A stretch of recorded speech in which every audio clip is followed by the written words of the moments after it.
Okay. All right. I do want to talk to you about PCDC this year, just very briefly. So hopefully you've got the lineup for this year, and if you look down it, I think there's going to be some great opportunities for us to not only fellowship, which is always awesome, but a great opportunity to just learn and continue to grow. So next time we gather, the esteemed Byron is going to deliver for us some things that he learned and grew through on his sabbatical, and we're looking forward to that. And then in December, we're going to talk about counseling in the church. So we're going to have, it's actually the person that's the head of our counseling center here at Fairview, but she's also the head of counseling for the Westchester School District. So, and then she's going to be part of the presentation and part of the panel that'll be available for, counseling in the church. And so that should be an insightful thing. Then February's coming, and our emphasis is going to be recovery ministries. So and I just want to put this out, if any of you in your churches have an active recovery ministry, please let us know, because we want to include you in the discussion of what's going to happen. Okay, but there are some resources that we're bringing to the table just to talk about recovery ministry. So that's a great thing. And then March 6th, a pastor he's retired now, but he works for Advantage. And I don't know if you know what Advantage is, but Advantage was started by Dave Ashcraft, the former lead pastor at LCBC, and they pulled together about 60 pastors in the state. And they're doing some incredible stuff, but anyhow, they pulled together 60 pastors in the state. They're now opening it up to executive staff pastors, and Mark is one of their coaches, and they're just doing some great information and discovery as they're working with these groups of pastors that they're working with, and so Mark's going to be a great time for us to get together. Then we're going to wrap up the time with Brian Charette. Does everybody know who Brian is? Brian Charette. Brian's from Pastor Carey's church. In Virginia, and so I think he was a VP at JMU, and so just a very brilliant strategist, and he's going to be with us April 3rd. And so I think we have a pretty decent lineup coming up, and so there'll be some valuable things for us to learn and grow in. And so we're going to kick off, and Mark Justice is going to deliver some devotional thought for us this morning. But let's pray as Mark makes his way up. Jesus, thank you for your goodness, your presence. We love you, Lord. And just fill this room with your presence, Lord. Stretch us, grow us, help us. Because we desire to be more and more like you. We love you, Jesus, in your name.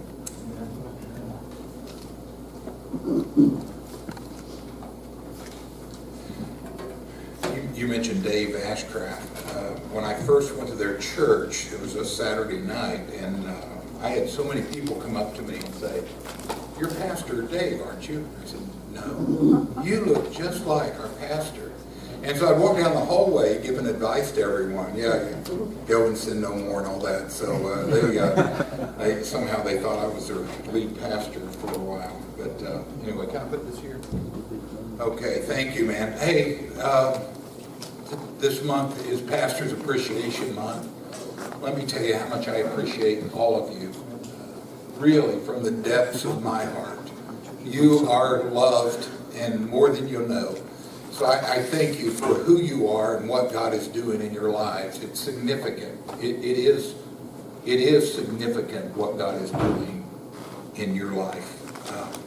The title of this reminded me of Del Beebe or something he would say. And golfing, ministry, and pronouns. Pronouns, please don't get that mixed up with anything with transgender or anything like that. It's not my intention. It's something I want to mention a little bit later. When Dave asked me, and Dave also, and I don't want to make this full of commercials, but how much we appreciate Dave Bennett and his leadership and his staff for here. Thank you, brother. And I mean that. PCDC started about 30 years ago with B.W. Hambrick and Larry Cook, and wow, what an impact it's made on a lot of people's lives. And thank you, Dave, for continuing this. This is not easy to do, but he does a fantastic job bringing us together. Thank you, man. For those of you who play golf, raise your hand, okay? Whoa! Okay, a few of you guys. You will understand what I mean by this. Golfing can be very rewarding and very frustrating, right? The rewarding part, you tee the ball up, you look at it, this beautiful green, you're going to hit the ball, and you envision it going straight, and once in a while, it does that, and you go. And golf is such a polite game. I have a friend who, when he first played golf, he was used to softball and basketball, and so someone would take a shot and he would yell, "Oh, good!" Or he'd go off into the woods or something. Yeah, yeah. He didn't realize you're supposed to be very polite when you play golf. And so golf is a polite game, and once in a while you hit that perfect shot, and your cohorts will be like, "Great job, wonderful job," and you go away feeling really good about yourself. Then there are the other times. Mark Twain is attributed to making this quote, "Golf is a good walk, spoiled." And it can be. There are times that when you golf, let me give you an example. During vacation, I golfed with my brother-in-law and another friend. That's a mistake, because my brother-in-law is like 20 strokes better than me, and I'm not that good, so envision what you want. But he golfs very well, and so there came a time I was having a very frustrating day. I don't remember who it was, but a professional golfer said, professional golfers often have 4 bad strokes every round. Well, I was having that kind of game. I was having 4 bad strokes every hole. And it was terrible. And it was one of those days my head was not into it and my body wasn't connecting with anything else. And I even whiffed a ball. Anyone know what whiffing a ball means? Okay, your intention. It's from a Hebrew word that means deeply humbled. Not really, but it sounds like a Hebrew word that means deeply humble. And so I went to hit the ball. I was ready, lined up for the shot. I envisioned it, and I went like this, and I totally missed the ball. That's whiffing, okay? And you pray at that moment. You pray that no one was watching. And so I turned around, and my brother-in-law was like this. Just walking away. And I knew I was found out. Now, if he wasn't watching, I would do one of 2 things. I would say, "That was a great practice shot, Mark." Hit it again. This time, really hit it. And but he saw it, and he kind of put his head down. He said, "You're having a bad day, aren't you?" And I said, "Yeah." So I lined up, and I hit it again. And I again envisioned it going straight, and immediately went to the right into marsh. It was lost forever. Not only did I fail to make birdie that day, I don't know if I made a par that day. It was a rough day. It was tough. And I was humbled. Well, Pastor Dave here, Dave Bennett, called me and said, "Hey, can you do the devotional?" So that, either that morning or the morning before, it didn't matter. I had my psalm that day, and I always read a psalm, was Psalm 73. And as I was finishing that shot and then did the shot into the marsh, you know, they're very polite and waiting for you to take their shot, but after that shot, they just kind of like, "Okay, we're going on." And they got in their cart, they started driving away. I was the lone person in my cart, and God speaks to you at these times in your life, and he says, "You need to pray more." And I said, "What do you mean pray more?" He said, "Keep your head down when you're hitting your shot. You'll be better." No, he didn't say that. Actually, he began to recounting the words of Psalm 73. And I'd like you to look that up on your smartphone. If you have your smartphones with you, if you need a Bible, I see that there's some here. Psalm 73 is a psalm that has spoken to me lately about ministry. The first verse in that psalm is like setting up a perfect tee shot. The first verse says something like this: surely God is good. Surely God is good to Israel and to those who are pure in heart. It's the perfect setup. And you think, wow, this is going to be a powerful song.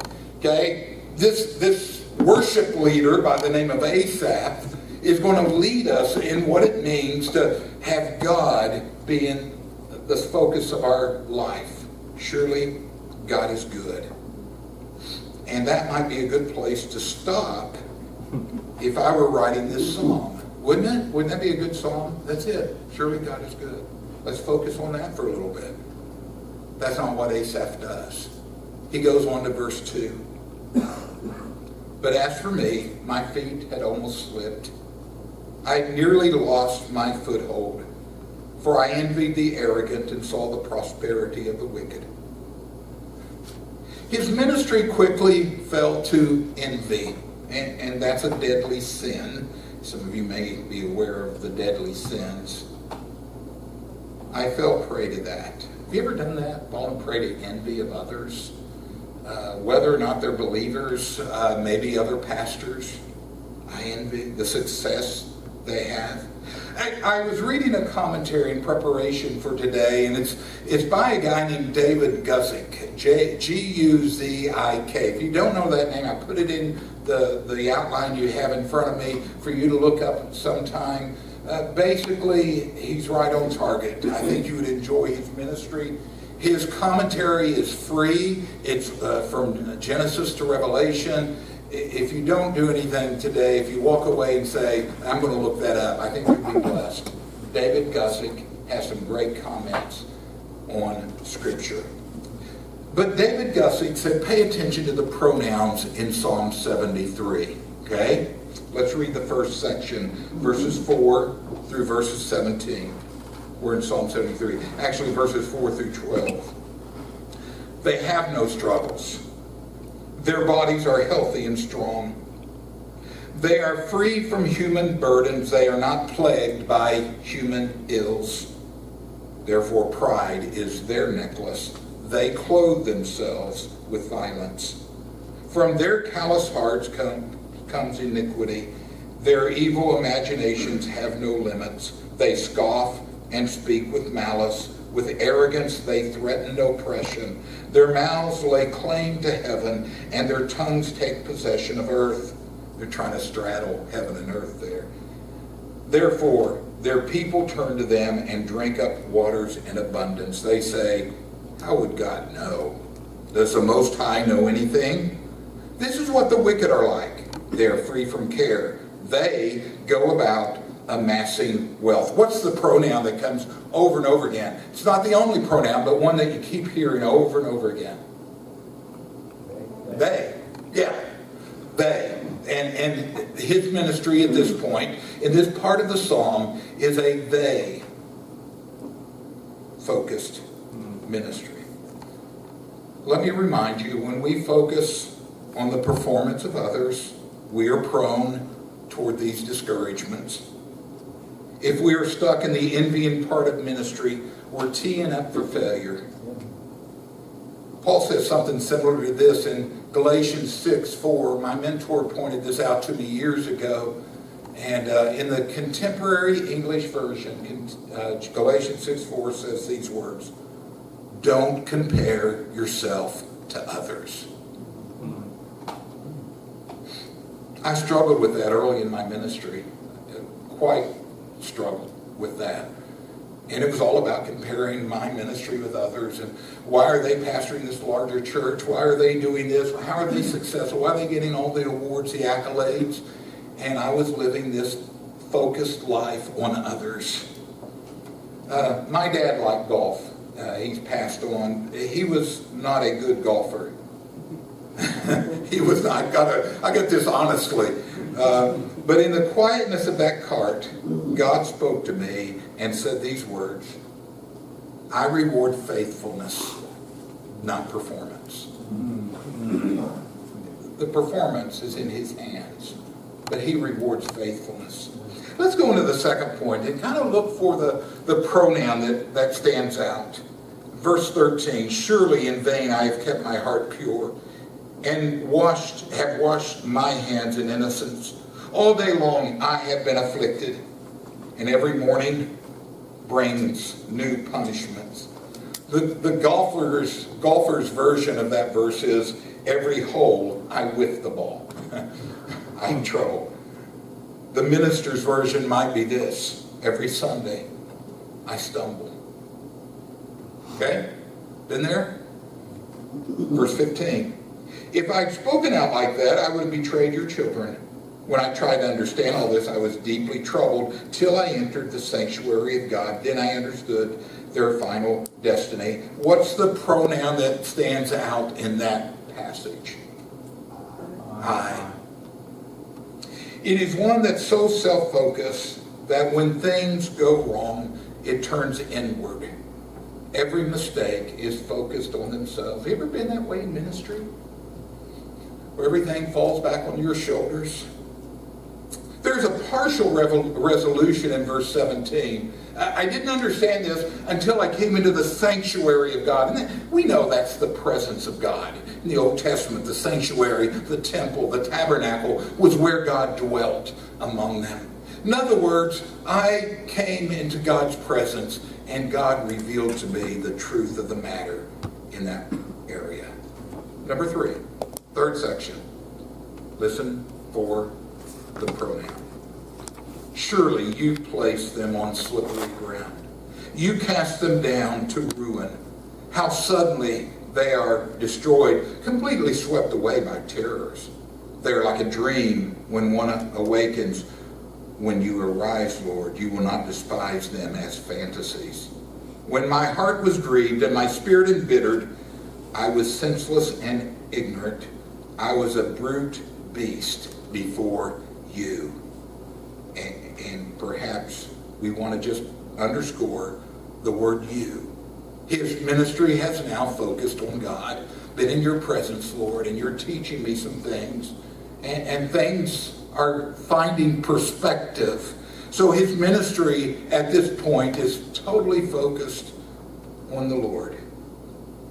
Let's go to the highest level of ministry found in verses 23 through 28. Here I want you to look for 2 pronouns.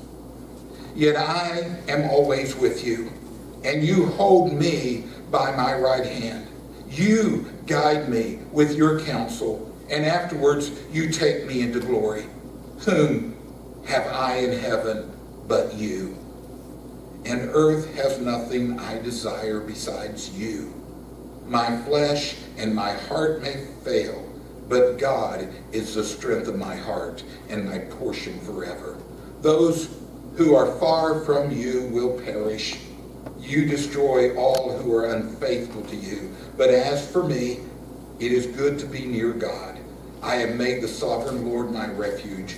I will tell of all your good deeds. What are the 2 pronouns? I and you. Ministry finds its focus when we work together. There's a golfing game, and some of you maybe have played this. It's called Scramble. Sometimes they call it best ball. I love it. Because I'm not that great of a golfer, I usually try to find someone who is a good golfer. And what they do, you tee off, for those of you who aren't familiar with golf, you tee off and you take whatever the best ball is. If I hit a ball straight and right down the course for like 150 yards, 250 yards, we say, we take that ball. That's our ball. Or if my partner does that, we take his ball or her ball and we go from there throughout the entire 18 holes. So your score is much, much better. What a perfect illustration God fulfills in our lives. 1 Corinthians chapter 3, verse 9. Paul says we are co-workers in God's service. We're working together with God.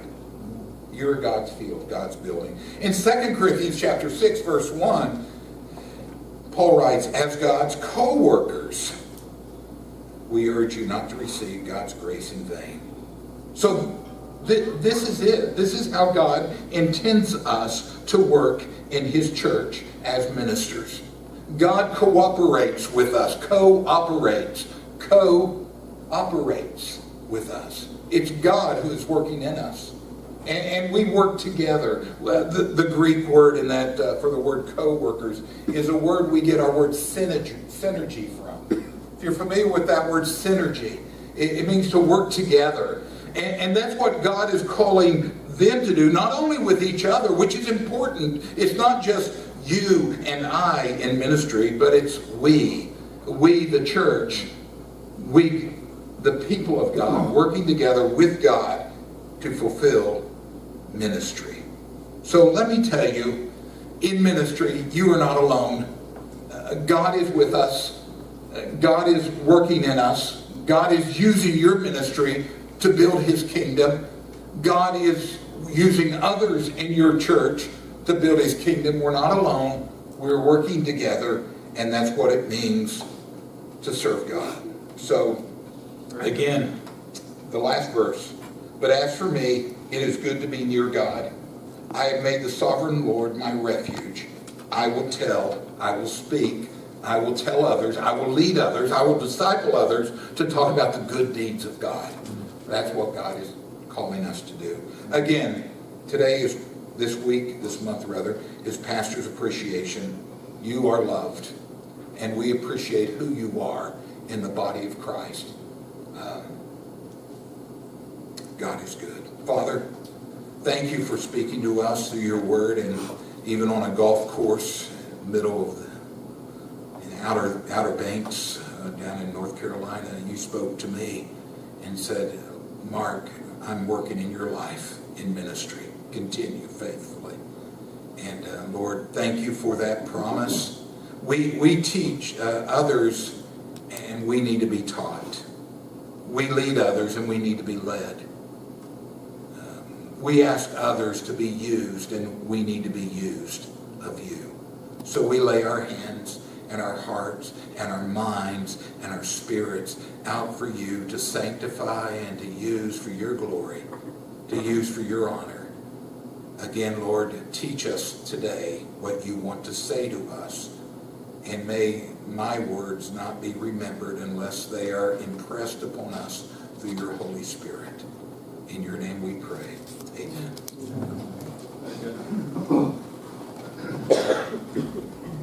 Thanks, Mark. What a journey, right?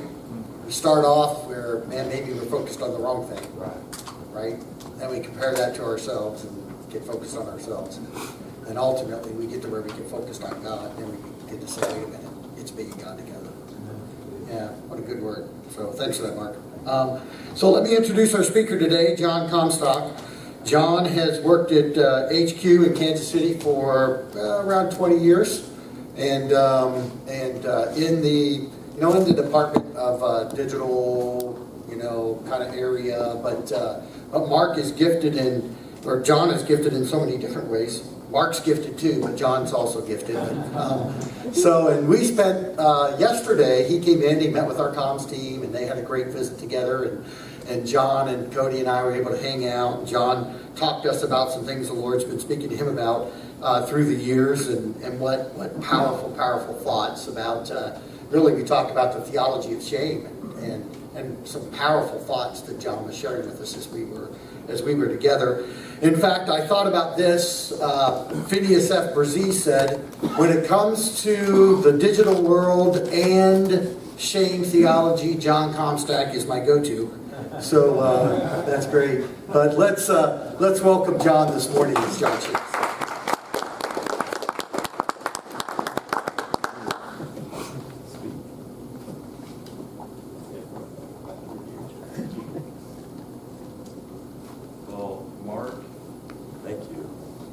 I actually needed to hear that. It was really good. A little bit about myself. I live in Kansas City and have 3 kids. Our oldest is 23, and we have a son who's in college. He's a sophomore in college there in the Kansas City area.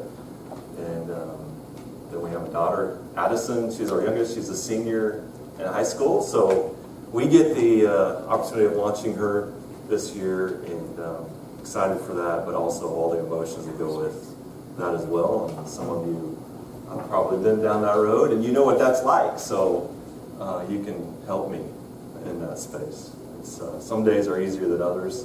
I'll never forget the day that I came into home from work, and I went into the driveway. The kids were all still in high school at this point. I remember just saying to God, I would take one more day, just one, to have them run back outside and say, Dad, let's go play in the backyard. I just have just one more. And I remember just thinking, man, those are gone. Like, they're just gone. But there's good days ahead. But yet I still look back and realize, man, I just missed those days too. Like, it's this tension that you live in. And so that's kind of where I find myself in my life. Dave mentioned the shame theology. That is an area for me that has probably been very significant. I'll just be very vulnerable with you. This has nothing to do with technology. This has nothing to do necessarily with the topic at hand today, but just so you can kind of know who I am. But also probably it does have to do with technology in our discussion, because as I think about digital, I think about this first and foremost. And so it does inform the digital, so it does matter, but it may not sound like it connects immediately. I grew up in a pastor's home. My dad was in business for about 25 years. And then when I was 9, he became bivocational through a series of events. We had a flood in our town. His store, he had a lumber yard. He had 3 stores, and the main one was in Fort Scott, Kansas, where we lived. And it was at the bottom of a hill. And we had a flood, and it was really, really bad. In fact, it was like up to the roof, and he didn't have flood insurance. And needless to say, as a small business owner in 1986, that wiped him out. And he went into full-time vocational ministry at that point. And I struggled from about the age of 12 on with obsessive compulsive disorder and a lot of struggle with mental health. And had a lot of developed panic attacks and things that were a struggle there. And I went through a really dark season of my life about 17 years ago. I had been at the Global Ministry Center, or headquarters at the time, about 2 years. And I was having panic attack level anxiety for about 20 hours a day, quite literally. Couldn't get it off because I would get an obsessive thought, the trigger related to some struggles in my own mind, and it would I couldn't get rid of it, and it would just be there. And I remember one time when I got help from a therapist friend, and I called right in the middle of an episode, and I said, I don't know what to do, and she said this. She said, John, that's your OCD, that's not you. And a light bulb went off. And quite frankly, had she not said that, I don't know where I would be today. I don't know. Because at that point, it had been almost 4 months, and I was starting to get to the point where I was thinking, man, there's only one way out, is to end my life. And I started just imagining, and I don't think I was suicidal, but I was certainly having suicidal ideations. And I was struggling because I was like, man, I want to figure out how to do this, but not make it come back on my family and all the things that come with that. Maybe I can just have a wreck and just pretend that it was a wreck, but it was intentional. And on 2015, May 4th, I was driving into work, and my dad called, and I said, hey, Dad, what's up? It wasn't necessarily unusual that Dad would call, because we were talking a lot during that time on the way to work. I'd call him, and we'd just kind of catch up. I said, Dad, what's up? He said, I'm not doing well. He said, Scott just hung himself. Scott was my brother-in-law. And I said in that moment, right when I heard those words, I said to God, I'm in. And I didn't know what I'm in meant, except I knew that it meant this, because I had been resisting it up to this point. It meant I'll be in a healing space with people. I didn't know what that looked like. I didn't know what that was going to mean. But I did know this. I was deeply afraid of that. Because I thought, I don't know if the institution can handle that. Because what that means to be in a healing space is to be vulnerable. And I'm not sure what that means for the institution. In 2017, I met a friend of mine. His name is Roland Hearn, and through General Assembly, he had been doing his doctoral dissertation on shame. And I had been trying to study and wrestling, and shame just kept coming up for a lot of reasons in my study and my thoughts and my journey. And we began to connect, and for like a year and a half, we just had video conferences. Like every week, we'd like have an hour to 2 or 3 hours at times, just talking like, what would it look like to have a theology and a language for shame in the church? And I realized, like, man, for me in my life, now, understand, I'm not saying this has to be your lens. I'm not saying you have to agree with it. I'm not saying any of that. I'm saying for myself, it has brought more coherence to everything in my faith life than anything ever has. And everything you just said at the very beginning about comparing ourselves, it's exactly where shame leads. Because it's always trying to figure out, is my worth grounded in the comparison of others, or is it in my identity as the beloved? And identity is the core of shame. Well, fast forward through that, and that's become for me a big, big thing, because I realize, like, when I think about the fallen, broken condition of humanity, and I think about the Genesis 2 to Genesis 3 narrative, the reality is it's very difficult to not see the shame connection. They were naked and without shame. They were naked and ashamed, which always results in hiding. Always results in trying to wear a mask. It always results in, it's a distortion of identity and worth. That's a condition. So shame's not just simply a psychological reality. It's not just simply an emotional, felt experience. Shame is actually a condition of the person that looks like distortion of identity and worth, that has a voice that sounds like not enough. So it says, like, even as I look at you here, like, my tendency, and I have to be aware of, I can look at your faces right now and I can have an internal dialogue while I'm talking to you, and I'm thinking to myself, am I going to be enough for these people? Like, am I going to walk out of the doors and they're going to say, like, that was a waste of an hour and 15 minutes listening to that guy, or having that conversation? He wasn't funny enough. He wasn't smart enough. He wasn't entertaining enough. He didn't bring the goods enough. And how much that actually infiltrates our being in ways that we get so used to hearing it, we don't even recognize it. And we're driven and motivated by the shame reality. And so sanctification then, in our tradition, becomes identity transformation. That's essentially what it looks like in a shame theology. I say all that to say, here's the greatest picture that I have, and it comes from a friend who is a Trinitarian theologian. He studied under, so this is not mine. I want to be really clear on that. This is not my illustration. This is his. He studied under the Torrance brothers in Scotland. And those are connected, aren't they? And here's his whole frame. And I want to do this because I really want you to, I hope we can set the stage for digital through this lens, at least this morning, and practice it through this. Thank you. So here is his analogy, and it's so beautiful, I think, and it is this.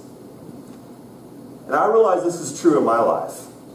For most of us in our life, we have a single chair theology.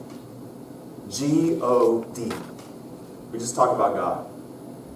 And what God ends up representing in our life is this nameless, faceless omni being that I'm trying to figure out how to relate to. And it's a one-chair theology in which I'm trying to figure out, how do I live with G-O-D? But here's the catch. We don't have a one-chair theology. We have a three-chair theology. And the three-chair theology is a relational theology. Father, Son, and Holy Spirit. And here's the beauty of this. It's in John 1. If this is Father, let's say, and this is Son, here is Father and Son in John 1. And what John 1 says, in the beginning was the Word, and the Word was God, the Word was with God. And there's a word in there, it's pros. And literally what it means is Jesus, from eternity past to eternity future and in the present, is pros with Father. Here's the essence of what this is. Jesus, like in a dyad, face to face with Father, is an eternal gaze, unbroken with Father. Pros. That's what he's saying. From eternity past, Jesus has been like this with Father. And when Jesus comes and is in a tent, pitched a tent and walked among us, Jesus is saying, if you've seen me, you've seen the Father. And what Jesus is trying to do is to say to us this: you don't think that you're enough, that you can be loved. But here's what I want for you, is I want you to sit in this chair like I have, and gaze in the eyes of Father in intimacy the way I have. Because when you do, transformation happens. There's no way you can do this and not be transformed. Your identity and sense of worth will flip on its head, because you'll realize you were created by a God like that, who is Father. Father is for you, Jesus is with you, and the Holy Spirit is in you. Right? This is the relational reality of God. So what's that have to do with digital? Well, I don't think it goes unnoticed that some of the deepest shame realities come through things like social media. Let's face it. You want to talk about comparison? Like, we all know, comparison happens so much digitally. I mean, the mask wearing is so easy to do. It's so easy to do. To project an image to others that I think they want to see, so they don't see the actual me that exists. Because the fear is, if you see the me that exists, you'll never accept me and love me. And how many times for us, for me, and perhaps for you, I won't speak for you, we see and we scroll and we look, and you think, man, like, wait a minute, they just went on that vacation? They're doing well. Wait, they have that? Wait. And then we look and we see things like the likes, and the comments, and the following, and think, oh, well, I'm not enough because I don't have that. I don't have the digital imprint and footprint that XYZ church does, or that this person has, so therefore I'm not enough. And if we're not careful, we'll be driven by our shame, not by our love. And so that becomes really significant, to step back and say, do I have self-awareness about what's driving my needs, this social media, digital presence? It matters. It really does. Because first and foremost, before we even talk about digital, it means let's step back and do some inner work in ourselves before we even think about the practical side of digital.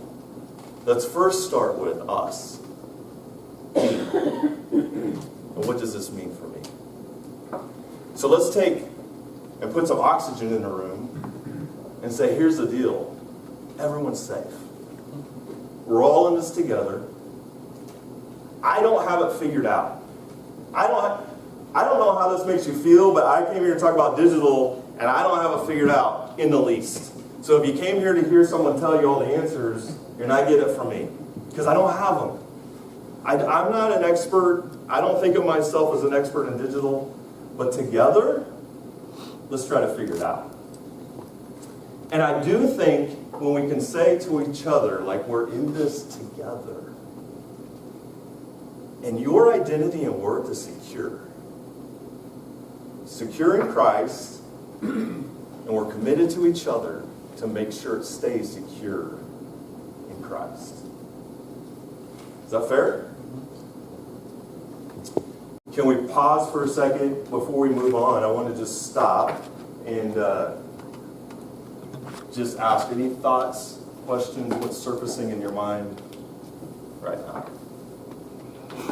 Anything? Yeah, just heard a statistic yesterday. It's been coming up quite a bit this week. And just thinking of the correlation to the digital world, the time to encode shaming, thoughts, beliefs, feelings within our nervous system is a matter of 10 seconds. Research has shown to encode something else, like secure attachment, even the beliefs and behaviors, thoughts related to identity, secure, and worth is, I believe, 60 to 90 seconds. So when you think of how instant everything is digitally, that's another mechanism in which it can feature chain connection. Whereas this conversation coming here this morning, what does it mean to slow down? Even in our scripture reading, but what's it mean to slow down even in our access, even in our digital footprint? So all for it. And I'm listening to learn as well, because I'm all for it. But just how do we do it in a way that is actually counterculture? Because everything's so wired and integrated around encoding shame, even within religious churches. Yeah. There's a passage of scripture that I think so illustrates the whole social media tendency that we have experienced, I'm sure all of us in this room. And it's the story of Jesus and the adulterous woman. Here's what I think is really going on there. They bring an adulterous woman to Jesus, right? And we know they're trying to trap Jesus. They're trying to figure out how to trap him. And so they're bringing this woman to Jesus. And here's how the shame game worked in that culture. Here's how it worked. What they would do is, because it was a shame on our culture, so what they would do is, if very public, right, it's a very public reality, is they would, if a rabbi like Jesus is teaching, the Pharisees would come and they would give a challenge to Jesus in the form of a question or a comment.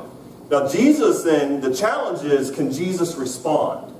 Because if Jesus can't respond in an adequate way to that challenge or in a timely fashion, it said to everybody watching, this person is to be dishonored.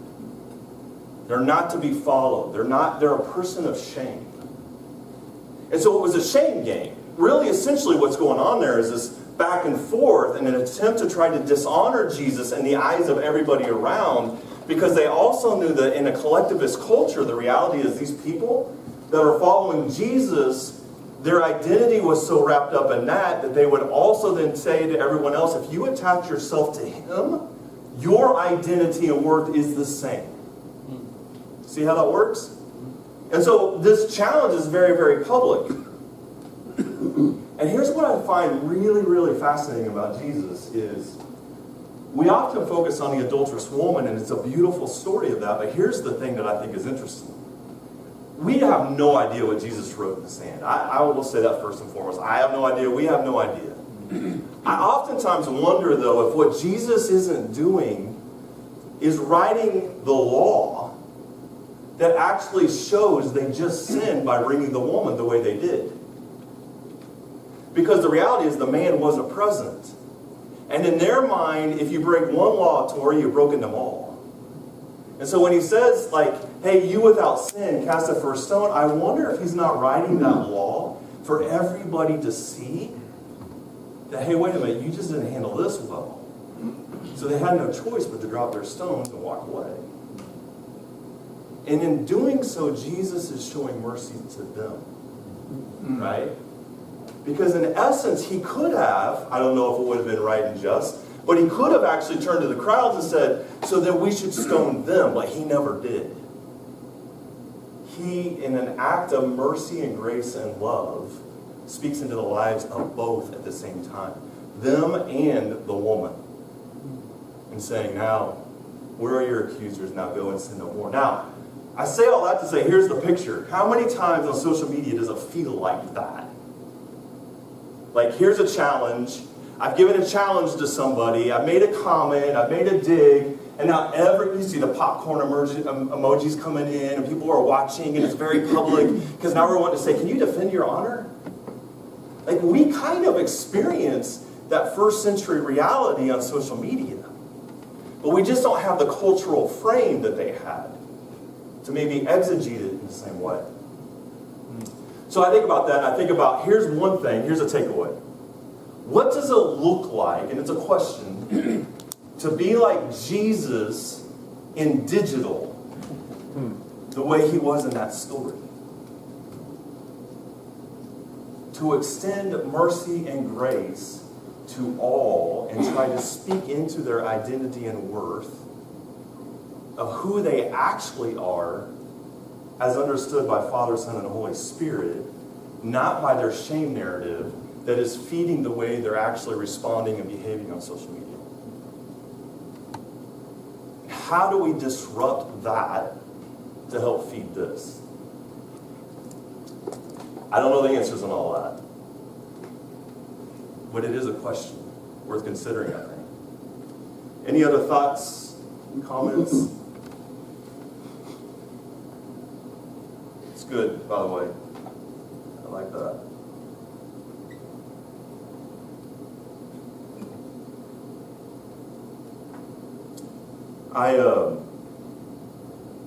I live in this tension. Does anyone feel tension as it relates to digital? There's tension. I live in a tension because there's one side of like, I'm not here to demonize it. It is what it is, and it's here, and that's where people are. So we go. Because that's what we do. And yet, it's also naming the realities of it as well. Like what you're saying right there is, I mean, the whole idea of scrolling, like people when they're like, hey, I just scrolled for 2 hours or an hour and a half, and I don't even know where the time went. Like what? I looked up and I realized I just spent, because it's all based on the same kind of mechanisms of slot machines, right? It's the dopamine dump, a little bit of dump, your brain's looking for that jackpot of information, and they do that intentionally to capture your attention. And I think what it means for us is to pay attention to what it is that we're doing when we go into that environment and the people that are there in that environment, how to draw them out. It isn't just to sit here and say, oh, it's terrible, it's awful, it's mean, and demonize it.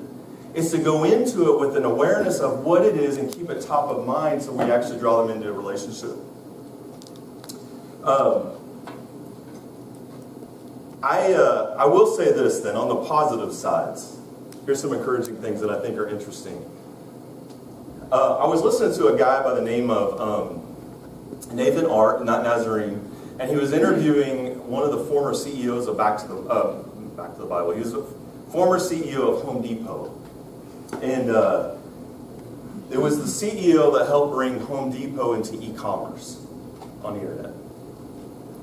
And I found it really interesting because this former CEO said when they tried to move into e-commerce with Home Depot, their goal was not to get rid of brick and mortar. He said, our goal with that was never to become Amazon. Our goal was to enhance the brick and mortar experience, to make it better. That was the goal. So everything that we did was very intentional so that when you're in the brick and mortar, we actually help your experience of the brick and mortar become better. And so that you keep coming back. We weren't intending to replace it. And then there was a study that was done by a church in Ohio, in an area where there was a lot of executives from Procter & Gamble. It was a large church, and they decided they wanted to do a study on whether or not digital church had a market. So these people were like product research people for Procter & Gamble. There's several of them in this large church, and so they decided, like, let's treat digital church like a product. We were like at Procter & Gamble to try to determine if it's viable. And so they did this long study, and they talk about how they did it and what they did. And here's what they discovered. In the end, they discovered that there's 170 million Americans who would try online church. 170 million.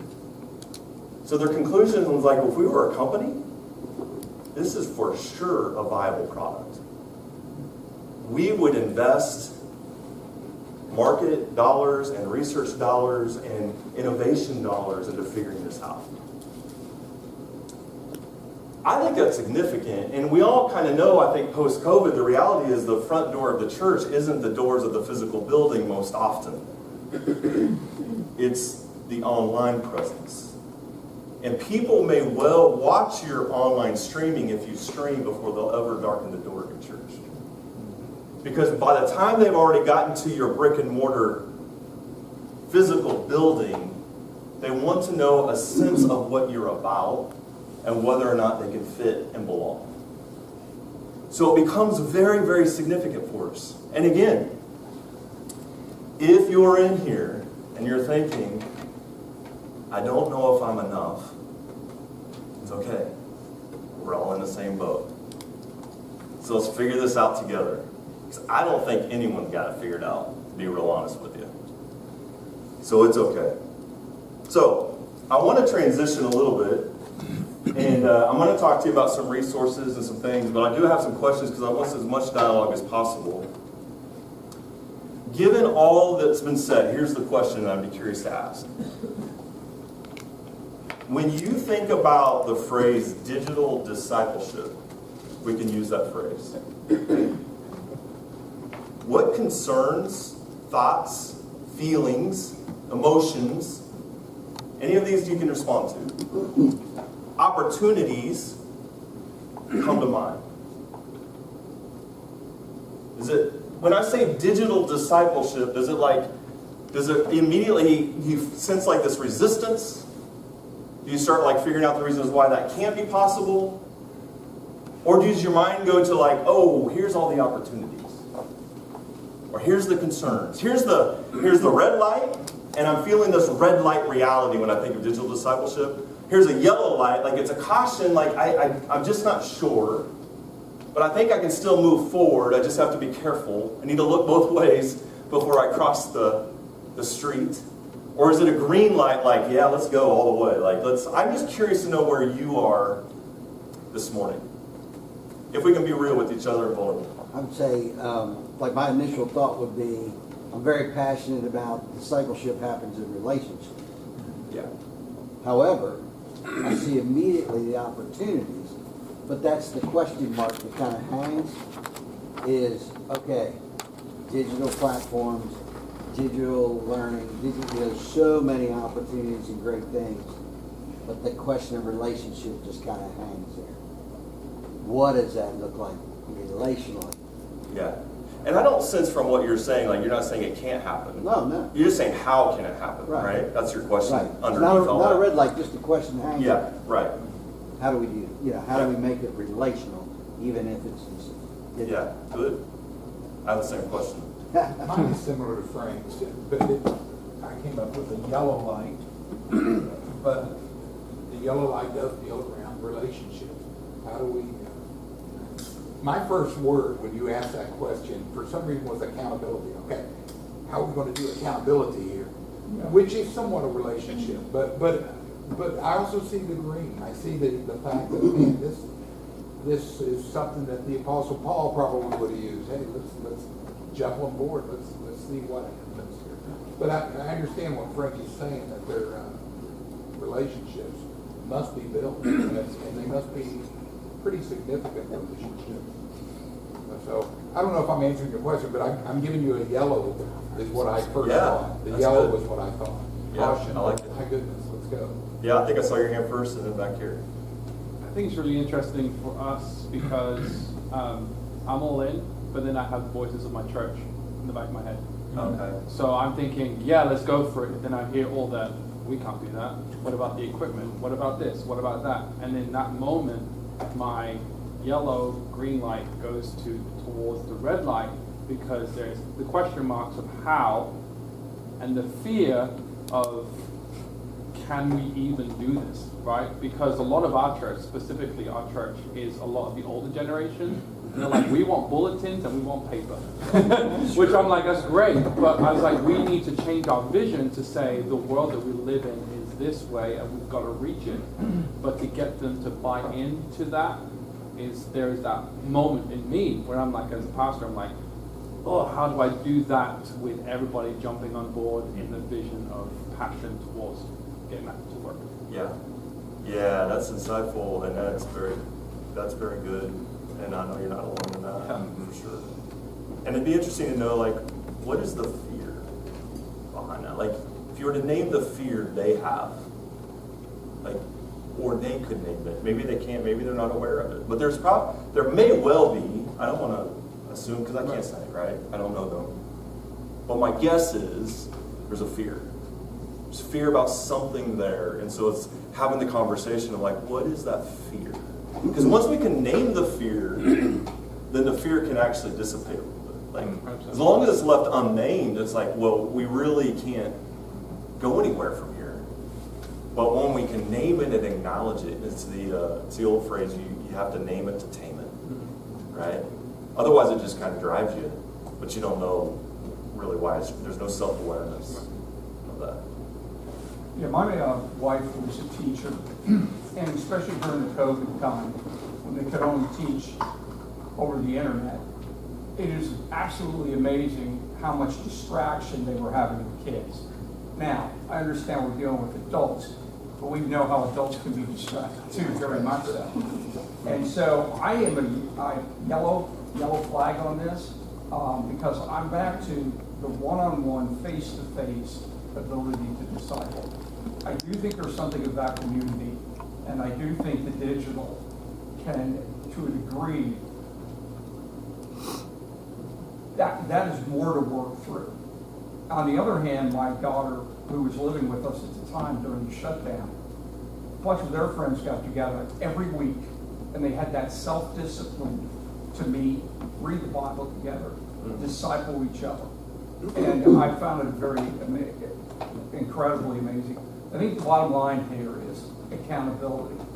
And I think it's easier not to be accountable when you're not really face to face. We're going to determine, we're going to sit down.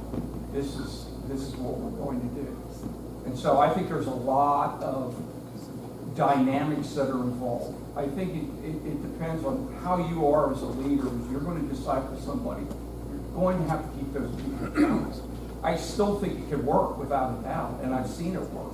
But I think there are some hurdles that we've got to determine this is how we're going to do it, and this is the purpose of why we're doing this. Yeah. I'm definitely agreeing when it comes to this, and I think we have to think of the generation we're trying to reach and the time we live in. Someone said that if Paul was here, he would probably use digital media. Who says that we cannot continue to have a relationship online and accountability, because there are people around us who suffer from shame or guilt, or if they're not ready to face people face to face and make that connection. But online, and I'm going to pick on you, Cody, but this is your job here. And I wasn't aware there is such thing until I met Cody. This is what he does, and I bet if he would share, he has this probably platforms of people who probably never entered this building, but yet there is that relationship. And to face it, people these days, they would rather text you than meet up for coffee. And that's how they communicate this way. So I'm totally 100% on, there's positivity and there's a great way to be Jesus online. Yeah, that's great. Yeah, I think I saw you at him again. So I go back to the question too that preceded, what's it look like to be like Jesus in digital? And so I find myself focusing, filtering, tethering to the reality that there's the incarnation, there's presence. When I think of the three-chair theology, the face, that's a presence intimacy. And so much of what I've experienced myself and with others is the dehumanizing impact when we scale beyond presence. So how do we stay within scaling that is presence through the tool of digital? Yeah. Yeah, I think it's very good. Because I think those are questions I have, and I don't have answers. Like I feel, I'm guessing from what I'm hearing, much like you guys. Like I feel the tension. And here's the thing, like I don't want to live in an either or. I want to live in the end and let the tension be there and figure out how to live in the tension rather than run from it. Right? I think that's the call of the church for us, is to figure out how to do that. And it means that we're going to live in the tension. It's what you said. My wife is a school secretary at an elementary school, and they're reaping what happened during COVID in terms of kids not getting socialized who are now in school, and it's evident, like it's anecdotal evidence, but it's evident very clearly, like what happened when these kids didn't get socialized before they came to school. It's showing up. So there is a space, right? Like that is true. There is a truth of this kind of inhumane way of thinking about technology that corporations go through that are figuring out, like, I oftentimes have said, and I hate saying this sometimes because I'm like, oh, this is going to sound so bad to do a presentation on this and say this, right? But I can't get away from this, which is, I think part of our struggle is we realize how all of us are struggling with addiction to this. And so what we're feeling in the struggle isn't just like out there. It's coming to terms with, yes, me too. Right, yeah. Right? Like, yes, I'm tethered to this, I'm scrolling on this, and this may be the most acceptable form of addiction in the church today. That we never want to say anything about. It's so much easier to say things like, oh, well, addiction to drugs is wrong because I don't struggle with an addiction to drugs. The problem with this is it's in everyone's pocket today, and we don't know how to name it with each other. Talking about accountability, right? Like, what does it look like for a church to be so countercultural that we come back to formation in ourselves so that when we come into this space, we're not seeing people as avatars, we're seeing them as image bearers. Because I think the greatest risk of social media and those things is that we reduce personhood to a digital avatar. And there's a lot for the church to say and speak, and there's a huge green light. And if there's ever people who want to say, I want to be seen and known, because I live in a digital world where I don't feel seen and known, who else but the church should lead? Right. It should be us. There's no question in my mind. So it's not a running from it, it's living in it and then working really hard together to go, you know what? Let's figure this out together and work on our own formation so that our awareness is so top of mind that we work the neural networks in our own brain that becomes like second nature. To go, wait a minute, step back. When I see the post, I don't have to be overrun by emotions. I acknowledge my emotions, I notice them, And then I step back and see them as an image bearer and respond to them as an image bearer, not an avatar. And I think that is the work of the church. First with us, then strategy. And if you flip it, it gets toxic really quick. And narcissism will take over. And narcissism is grounded in shame. It's what it is. I want to, lots of discussion. I'm going to go through some things. We're going to transition. I'm going to go through tools. So these are tools in a tool belt. We're just going to talk about some tools. If you don't mind, I actually forgot about this. Could you flip to the next slide?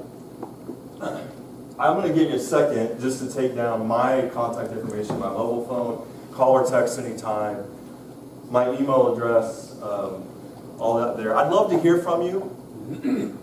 Seriously, don't ever hesitate to reach out. I want to have the conversation. I know we can't have the whole conversation this morning, and so if you want to have the conversation further, I'm actually interested in this next year, especially as we're looking at AI. So we have some AI that we're looking at implementing. And I even said internally just recently, like, I think the church needs to have more conversations about this. Like, I'd love to put a think tank together with, like, ethicists and theologians and psychologists and sociologists and technologists to get them around the table and go, what does this mean for us? And how do we think about letting our theology inform our use of the tools? And so I would love a big conversation about that. If you're interested in that or anything else that we're talking about today, reach out. I'd like for you to go to the next slide. We kind of danced around this, but this is the essence of the discussion here. When it comes to the internet, I don't think I heard anyone say red light, by the way. Some of you might be a red light, and that's fine. I didn't hear that. But I think one thing to remember with digital is there's a difference between prohibitions and inhibitions. A prohibition is like an external obstacle in my way that's out of my control, or that's enforced on me by someone else. That is what it is. I mean, there's a speed limit, and if I break the speed limit, I could very well get a ticket. That's a prohibition. And a lot of times what we think are prohibitions are just inhibitions. They're self-limiting beliefs around something, and it's easier for us to call them a prohibition because it makes it easier for us to ignore them because now we don't have to deal with the self-limiting belief. But really, it's an inhibition, not a prohibition. And I think when it comes to digital, it's really important to step back when we're starting to assess tools and things like that. The question is always, is it a prohibition that's keeping me from moving forward, or is it an inhibition? Because if it's an inhibition, I need to address that, and we can still move forward. If it's a legitimate prohibition, then we can acknowledge it for what it is. But never confuse the two, because they're not the same thing. So go to the next slide. What I'd like for you to do is take out your phones right now. We're going to use technology. And for those that are willing, you don't all have to do it. Don't feel pressure to do anything you don't want to do. I'm not worried about who's getting their phones out and who's not. But if you will, take your phone, a new text, and I want you just to text the word workshop to 55498. I'll give you a couple seconds here to do that. And you're going to receive 3 texts from that keyword. And the information on this slide will show up in the second text.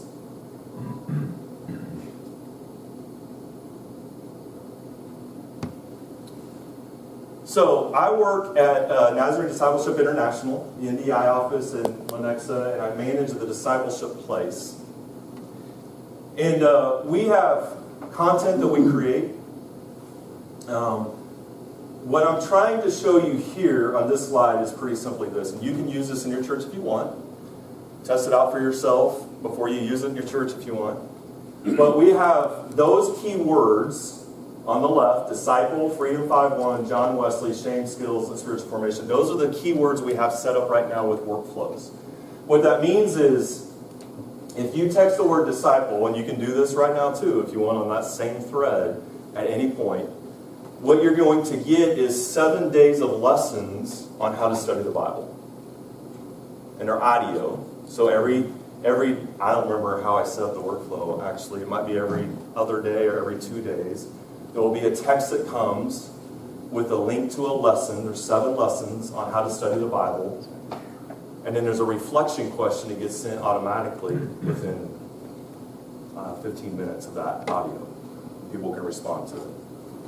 Freedom 5.1 is a series of about 42 videos, I believe, for those that are struggling with problematic sexual behavior. And the person who's in the videos is a guy by the name of Dr. Todd Bowman. If you don't know that name, he's a graduate of Mount Vernon University, but has worked at, that's good, we got one in here, and has worked at Mid-America. He was in the counseling, he's a psychologist, he's a Nazarene, but he helped Mid-America create I think it was at the time at least, I don't know if it's currently the case, the only accredited sexual addiction treatment provider program that was available at the university. And so they still have it. He's really an expert in this. There's a couple books that he has you can check out. He has one through the Foundry. There's another one he just wrote with a bunch of experts that uses a textbook for sexual addiction. When we're talking about digital, sexual addiction is an issue. Because the difference between pornography today and the pornography of 50 years ago is pornography of today will find you. You don't have to go looking for it. That's true. And you don't get to pick your flavor. Like, the algorithms and the way that it works, it will feed you a flavor. You want lesbian porn? You can have it. Like, whatever you want, it will get to you. This is a series of videos. It starts with some scripture. It doesn't go real deep, real fast. They're short videos, 1 to 2 minutes long, very short. And then he eventually gets into things like attachment theory and some things, but they're short videos designed, like if you had someone in your church that was struggling, you could say to them, for their own sense of security and safety, hey, maybe you should text this to yourself. Freedom 5.1 to 55498. And that's just a real safe way to go, hey, just between me and you, no one needs to know. Let's talk about these videos as you get them. The other one is John Wesley's. Of course, that is the course that we have on exploring John Wesley's theology. Then there is the video series that Roland Hearn and I did on theology of shame. And so that's the text word for shame. Skills. Skills is one that I had Dr. Janet Dean do. If you don't know her, she's a professor of pastoral counseling at Asbury Seminary. She's an ordained elder in the Church of the Nazarene as well. And we filmed a course on mental health to help people who are struggling with mental health. And I said to her, I don't want you to do like a course. I want you to create tools that can be used to help people. So these are a series of real short videos that are skills for managing emotions. Just real practical 2-minute videos on like, here's how you can handle anxiety. Here's a tool to use for that, those kinds of things. And then spiritual formation is practicing Wesleyan holiness spiritual formation. The lessons there are audio as well. So if you want, you're welcome to, we pay for this. We have to pay per text. And so it costs. But we want to give it to you to say you use it at no cost. So if you want to promote any of that in your one-on-one discipleship or in your congregation, your churches, feel free to do that. We want you to use it. Please use it as much as you want if you find it helpful. Go to the next slide. This is the Discipleship Place app. And I'd like to talk a little bit about that at this point. So feel free to download it if you haven't. You scan the QR code there. Will take you to, if you scan that, it'll take you to whatever Play Store it is on your device to download it. If you have an iPhone or an Android, it doesn't matter. And so this is through a relationship that we've developed with an organization by the name of Back to the Bible out of Lincoln, Nebraska. This is their tech. They've been incredibly gracious to us. as a denomination. Our churches can get an app at no cost through them. It's a discipleship app. It's a very specific kind of app, but I'd like for you to at least see, you can experience the way we've used it at the discipleship place. We're not a church, so how you would use it could be different. But this is where I kind of want to dig in a little bit, and I think, if it's okay, I think I'm going to go back there, because it'll be easier for me. I can't navigate from back here, so I'm going to disappear, which is probably not such a bad thing for some of you. I'm going to go back here, and I want to talk through a few things for this, and that is, Back to the Bible created this app as a Bible engagement app. So here's what you need to understand in the context of it, is they did a survey of about 40,000 individuals. This has been several years ago now. And the survey was to try to see if Scripture makes a difference in people's lives. They were trying to not come with any assumptions, but just to say, hey, what can we say about Scripture, and does Scripture actually make a difference in people's lives? They obviously believe that it does. I mean, they're back to the Bible. But the research is now, actually, I think it is in an academic journal. It's been peer-reviewed. And here's what they discovered. Individuals that engage Scripture 4 or more times a week. Now, when they say engage, what they mean is people who have received Scripture, whether they've listened or they've read it, then they reflect on it in some form or fashion, and then they respond to it. Those individuals that did that 4 or more times a week is where they saw evidence of transformational impact. What did that look like? Well, here's some of what that looked like. Those individuals that engaged Scripture 4 or more times a week, they learned, were 228% more likely to share their faith with others. They were 231% more likely to disciple others. They were 400, which makes sense, 7% more likely to memorize Scripture. 416% more likely to give financially to their church.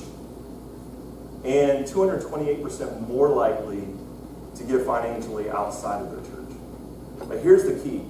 What they ended up discovering is the things that tended to block people from growing spiritually and drawing closer to Jesus. And they came up with about 20 or so areas that seem to surface all the time. So angry outbursts. It's not that the emotion anger is a problem. It's the angry outburst side of that and uncontrollable anger. Excessive drinking, though, when people engage Scripture 4 more times a week, they were 62% less likely to engage in excessive drinking. They were 32% less likely to have destructive thoughts. They were 30% less likely to experience loneliness. They were 60% less likely to feel spiritually stagnant. They were 31% less likely to feel discouraged. They were 31% less likely to have difficulty forgiving others. 26% less likely to have difficulty forgiving self. 32% less likely, and we'll kind of get to this whole same thing, feeling like you have to hide. And 14% less likely to struggle with anxiety and fear as a dominant reality in their life. I'd say that's pretty significant. Yeah. Now, obviously, what they're not saying is that this is a formula and there's a magic wand, and if you just wave a magic wand, this all just takes care of itself. But I think it really is a significant thing. So what they did is they created an app. It's a discipleship app that has inside of every app, your church can get one if you want, that's similar to what the discipleship place is, that has a scripture piece, and we'll look at it in just a second, that has an algorithm on the back end of it. So there's some questions people can answer, and depending on how they answer the question will determine the daily track of scripture they're put on. And then they have the ability to take notes, to like it, to share it to social media, all of those things as well. What you're looking at right here is an old report. This is some of the data that's available, and hopefully as they've upgraded their systems, we could get back to this, but this gives you an idea of some of the things that can be known for those. So let's say, for example, you're a pastor and you have a congregation, you can know these. Now, you don't know these by name. Everything is completely anonymous. And you wouldn't ever get the kind of data in this report unless you had a certain number of people take it to try to protect identities of people. But what you can see right here is pretty basic. You can see the age ranges of the people. So the 13 to 17-year-olds, the 18 to 25, 26 to 39, and 40 and older. And then down below, you see obviously the engaged, unengaged. That's related to how many times they're engaged in Scripture on a daily basis per their own answer to that question. And then they work off a model called P1, P2, P3, P4, which P stands for priority. And so the seeker is someone who would say, I'm not even a believer at all. I'm not a follower of Jesus. The notional Christian, Dr. Arnie Cole, the CEO, would say is somebody who's accepted Christ as a follower of Jesus, but the reality is they're not engaged in Scripture. So what he always likes to say is when that happens, you're just left with your notions about what you mean, what it means to be a Christ follower. And so that's notional, and then follower, of course, is someone that would be engaged 4 more times a week. Then you could get in and you could actually see some of this data. So for example, in this cohort, we can see that 41%, going back to this screen, of 92,622 people who took the survey, 41% report that they struggle with fear as their primary struggle and experience that in significant ways, either daily or weekly. And then you can look across the line at all the other elements that are there as well. Then you could break it down by gender.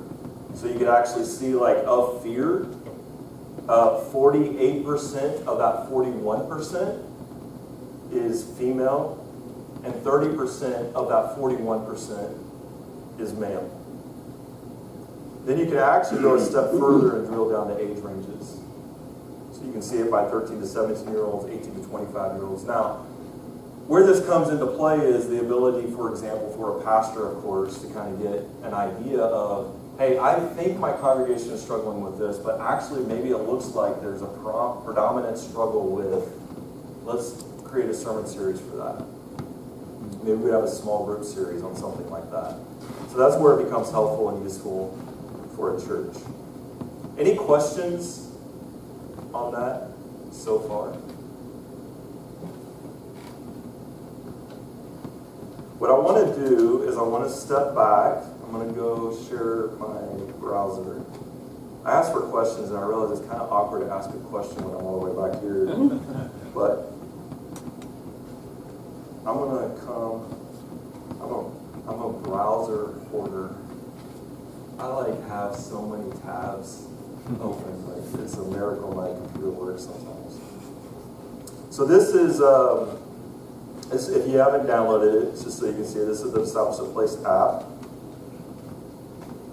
And I'm going to go into developer mode just for a second. So here's what we've done. And I don't want you to try to figure out, you can have people download our app, that's fine. But I want you to think about also, if you want an app, how you might use it. So I want to try to invigorate your imagination around this as well. So when you come in here, here's the scripture piece, first and foremost. This is the one that I mentioned comes with every app. You can turn it off if you really don't want it for whatever reason. But this is the daily scripture. So here's how this looks. You have your scriptures, and you'll notice that these are short verses. This is not a Bible study. It's not meant to be a Bible study. The design for this is how do we get scripture to people as spiritual interruptions in their day. So when I create an account, I can come in and choose, I want to get 1 scripture a day at noon, or I can say I want to get 12 a day. And I can choose my times and all of that stuff if I want to. And then down here is where you can like it, response. I can click on my response. And I could say something like, hey, I'll pray for ways to apply this verse in my life. I don't know what that looks like. And then I can take notes down here. And as soon as I do that and I save it, it goes into another section in the app where I can go look at my responses and filter that out. And then, of course, you can share it to social media. When you come in here, what I say to people is if you get an app and you want to use this, a way for discipleship to happen in this It's really important you make it a part of your culture.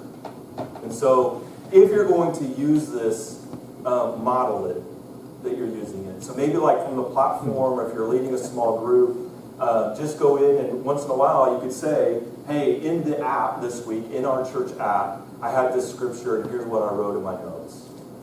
Because it helps people to realize, like, hey, yes, my pastor is using it, she's using it, he's using it, or the small group leader is using it, and then you can turn around and say, hey, what about you? Like, now it just creates a non-threatening way just to have a conversation about Scripture and what God is saying in their lives. So that's the Scripture piece. Coming back to the menu here. I created, based on the discipleship place and the content we have, one of the tools in here is a survey tool. And so you can create the survey tool. I'm not going to get into the weeds of all this, but I will say if you'll reach out to me, we can do a Zoom session and we can dig into the weeds if you're interested and show you the back end and how that works. It's not hard to do at all. And I will help any of you do any of this, by the way. So if you ever need help because you just don't have time or don't feel like you know what to do and you're not sure, we'll work on it together. But you can experience this on your own if you want, but if you click on Develop Your Action Plan, it's going to ask questions. Depending on the answer to one question, it'll take you to the other question. It might skip a question.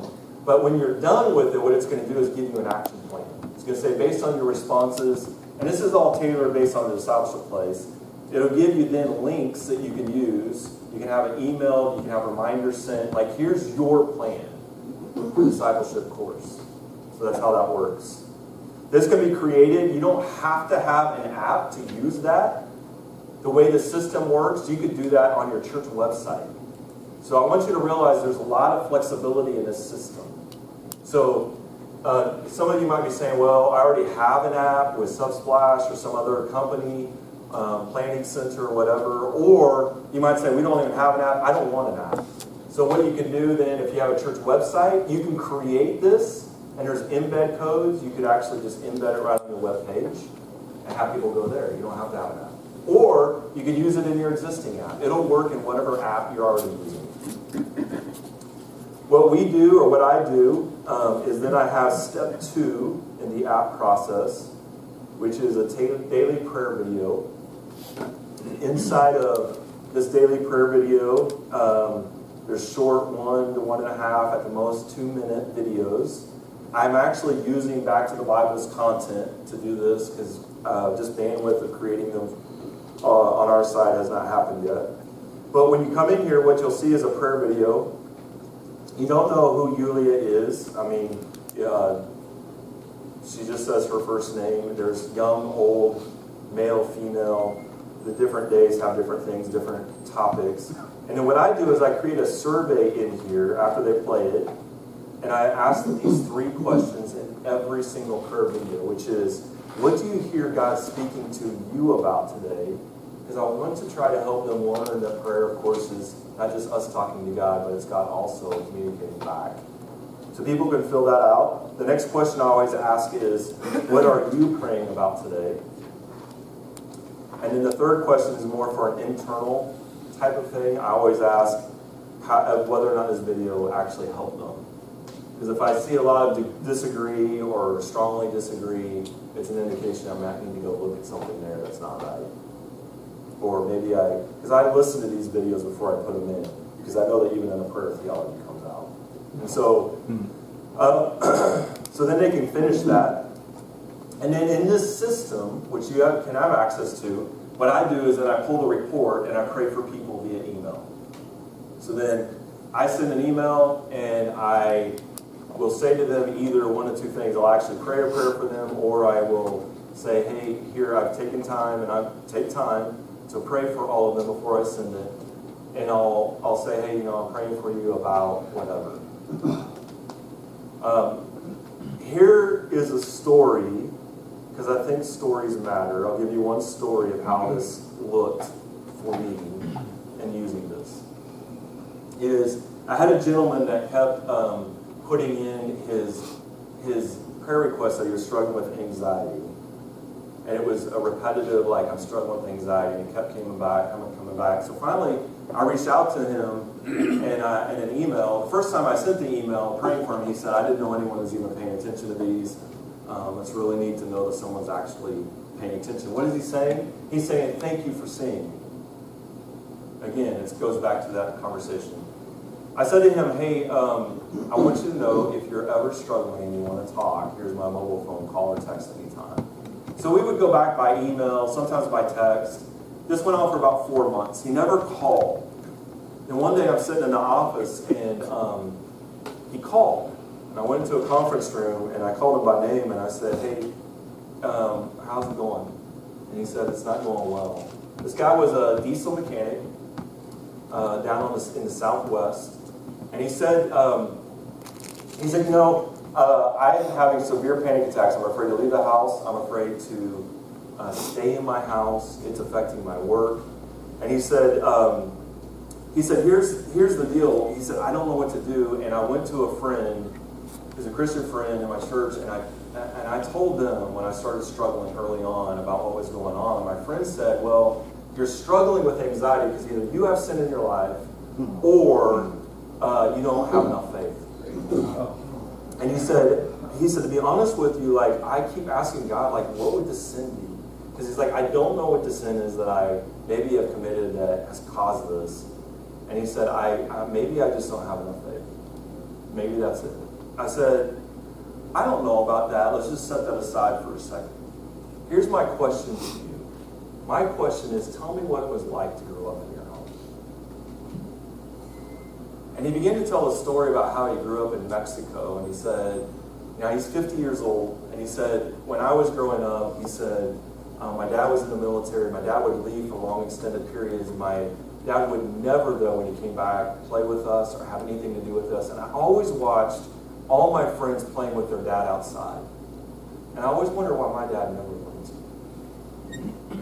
And then he said, there was a time when I was about 11 or 12 years old that we had a horrible earthquake.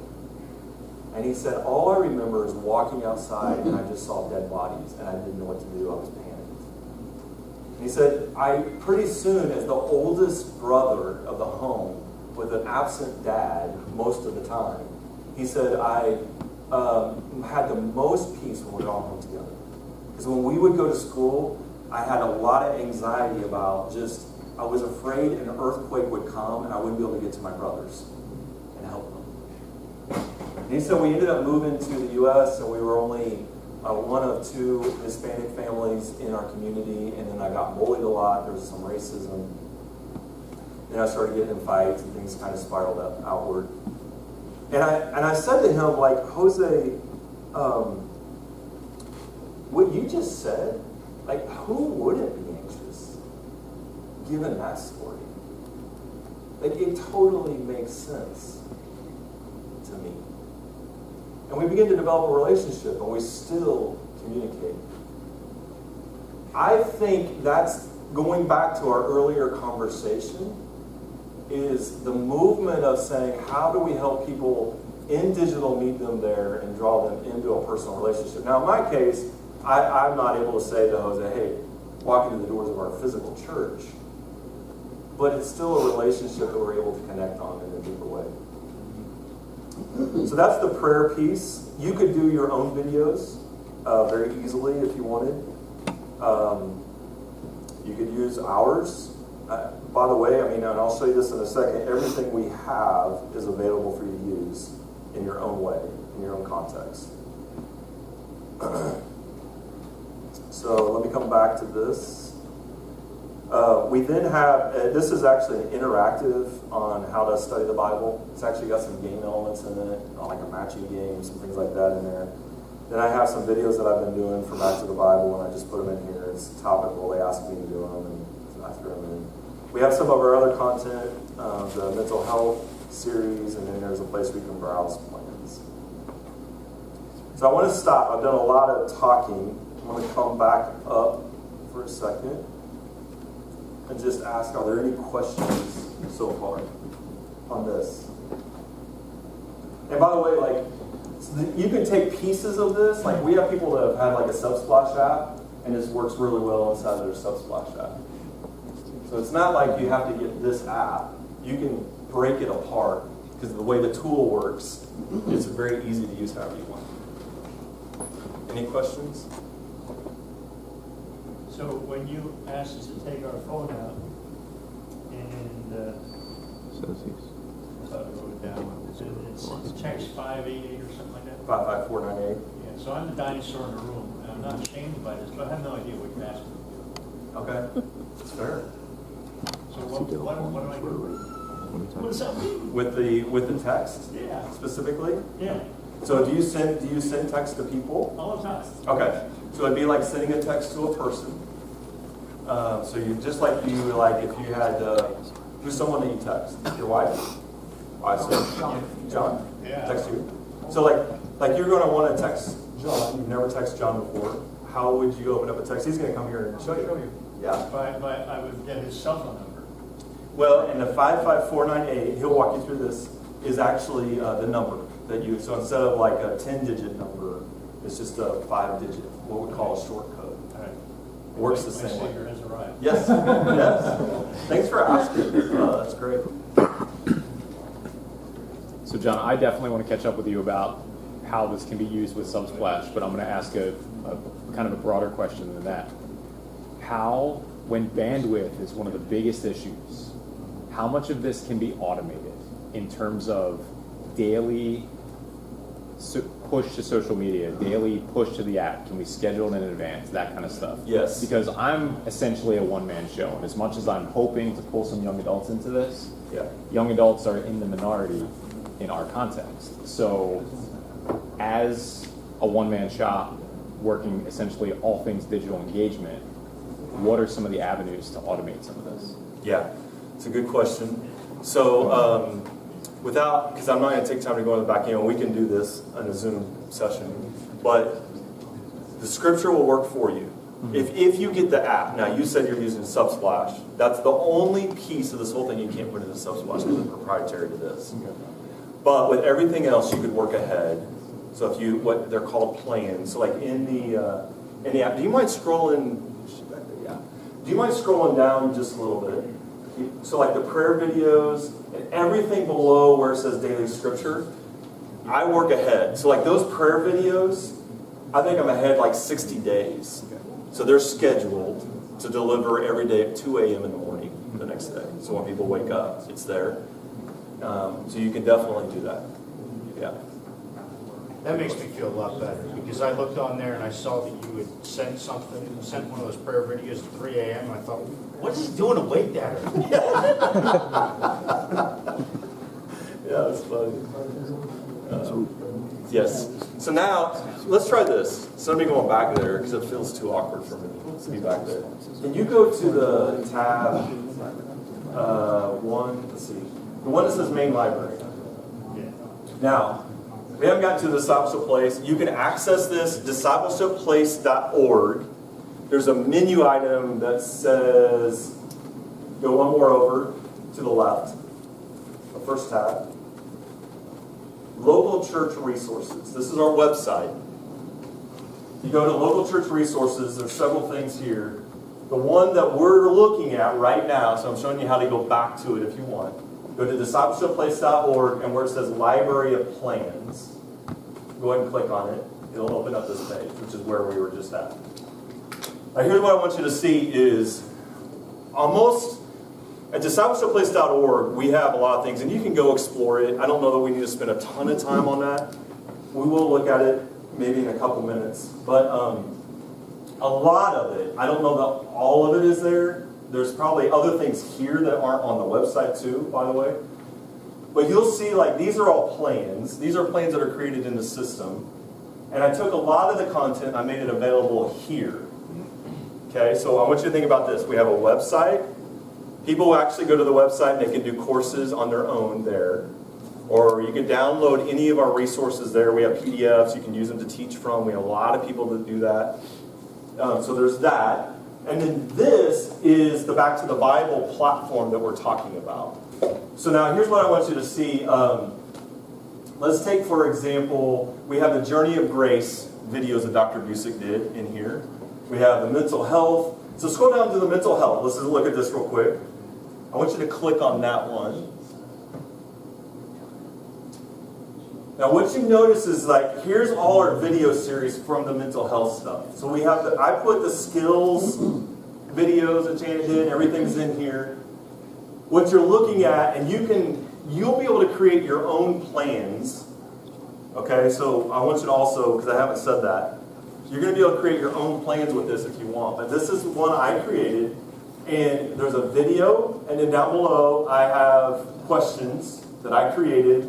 You can notice that people can comment. We don't really push that a lot because I don't really monitor it, and it's not really what I'm after for our purposes. But you can't comment. You can share this piece to social media, and there's a next steps button. But here's what you don't need to click that. But here's what I want you to see is go back up. One of the things at the top is this button that says subscribe and comment. So I want you to click that. Now, and here's the key. Here's how you can all get started today if you're on your computers or whatever right now if you wanted. When you click subscribe and comment, click copy plan. Now here's the deal. Here's why I like this system. It's because we have all this. All of this is going to be on discipleshipplace.org if you just want to go to the website. If you want to send people there, feel free to do it. What I desire to do, though, more than that, and saying to you, send people to discipleshipplace.org, I prefer that I help you send people to your digital platforms. I'd rather you have it on your website, on whatever your platform is, because that's in the end what we're after. We're after your people connecting with you.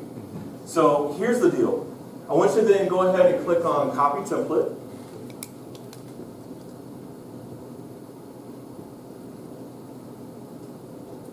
Okay, now okay, now hit the back. There's a back arrow at the upper left, right there. Okay, so now what you're looking at is the back end, and I think it's still. It doesn't matter. Here's the point, though. We'll let the system work still. What you're seeing on the left here, so we don't get hung up in time, are all the plans I've created. You're not going to see all those, but what happens is if you copy it, you will see the plan you copied show up there, whatever it is. We have a whole library of them. And then once you're in there, so let's go, for example, to scroll down. Let's just, since we're in this particular example, let's find the mental health. It's all alphabetical, like a good OCD person would. All right, so now, this is the admin view. So here's the deal. Once you've copied the plan, this now becomes yours. When I say this becomes yours, it's yours. Like literally, if you want to remove content, you can remove any of this content you want. You can change the color scheme. So whatever your color scheme is of your logo, you can change it. Whenever people comment, it's people that you sent there to comment. It's not the collective whole of the discipleship place. So when you come over to and you can add content as well. So I want to demonstrate what that looks like in the few minutes we have here. So if you will, do you see where it says add an item? Type in new content and then hit enter. Okay, so now, let's say you got this plan, you want to add your own. It's all works off of just blocks. So here's how it works. If you have text, you want to type text, just type something in there random. That works. Now go up to add element, and here's the things you can do. Add text block, we just did, that's already comes in by default. Then we add image, so if you have an image, you don't need to click on these right now, that's fine. You can add an image, you can see it's pretty simple to do. Click on that. The video block, so if you have a video, you use YouTube, Vimeo, TikTok, all of that can be done. You just take the URL and you put it down. Scroll down a little. Go ahead and click on that real quick. And then scroll down. So that's what that looks like. You just simply put the URL of that in here and it embeds it right in there. Go ahead and go back up. The survey block.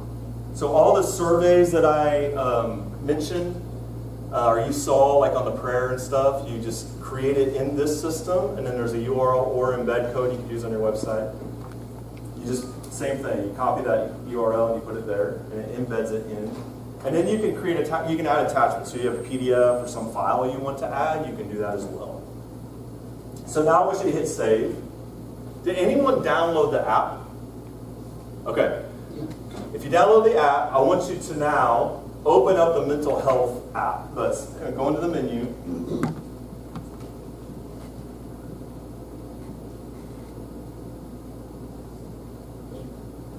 Do you see this in there? It's there. Which is why we need to delete it. So now, it's live, it's in the app. That's how easy it is. Okay? So now, you're right there. Click on it and click delete item. And now it's on. Now, to answer your question about working ahead, so why don't you go out, click the back arrow on this, plan, and then on the menu there, go to, scroll down to prayer wall, I think it's called. There you go.